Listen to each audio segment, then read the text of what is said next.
everyone. So today is going to be an interesting video. This is something that was told to me today I did not know about. Virginity is actually a social construct. It was actually invented by the patriarchy to try to tell people how to use their bodies. It doesn't actually exist. So that means when you have sex, it doesn't make you a different person. It does not change who you are or any of that stuff. So we're going to talk about virginity today. So you see these two dolls here. If you had to guess which one was a virgin, you might think it's Brianna. And you might think that Harley has done it, based on their looks. But what if I told you it was the opposite? What if I told you that Brianna had sex, but Harley did not? See, you don't know by looking at a person how pure they are.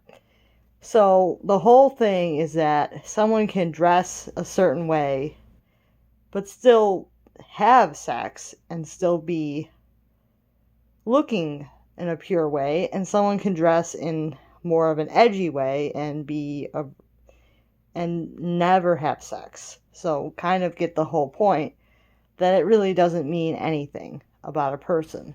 A person can be edgy and never do it, or they can be more pure looking and have done it. So it doesn't really affect much. You can't tell by looking at somebody if they've had sex or not. So because you cannot tell, you cannot make those assumptions about people. You can try to assume, but you don't always know just by looking at somebody. Like I said, you wouldn't know by looking at her, but let's say she's had quite a few boyfriends. You wouldn't know by looking at her, would you? And like in Harley's case, you wouldn't know by looking at her that she hadn't done it all, because she's got like that edgy look. So you would not assume that, but the opposite may be true of what you assume. So you cannot assume anything about somebody until they tell you, and it's not your business unless you're dating them. So it's not your business unless you're dating them.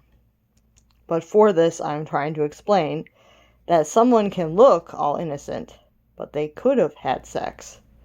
And that does not make them a bad person if they have. Or someone could look edgy, and they might have not had sex. And that does not make them a bad person for looking edgy. It does not make them a bad person. So that's kind of what I'm getting at. It doesn't matter how someone looks or how someone dresses. It matters about who they are as a person. So if these two girls are really nice people, and they care about the world and about the environment and about making the world a better place, who really cares what they look like or whether they've had sex or not? Does it really matter? Absolutely not. So that's what I'm getting at. It's a social contract. A social construct, I should say. That the church and like other people try to impose on you. But it doesn't really matter. You can look a certain way, and you can have done it, and you can look a certain way and have never done it. It doesn't really matter. What matters is your character and what you are like inside. So if these two are the same on the inside, that's what really matters. If they believe the same things on the inside, that's what really matters.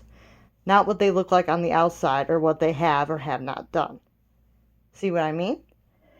So that's what really matters, is a person's character. Not whether they've had sex or not, or what they wear, or anything like that. So that's what I'm trying to get across. That's what purity really is a person's character. It's about who somebody is like. Virginity is a social contract. Being a good person is what matters, not what you have and haven't done and what you wear. So that is how it is. Bye now.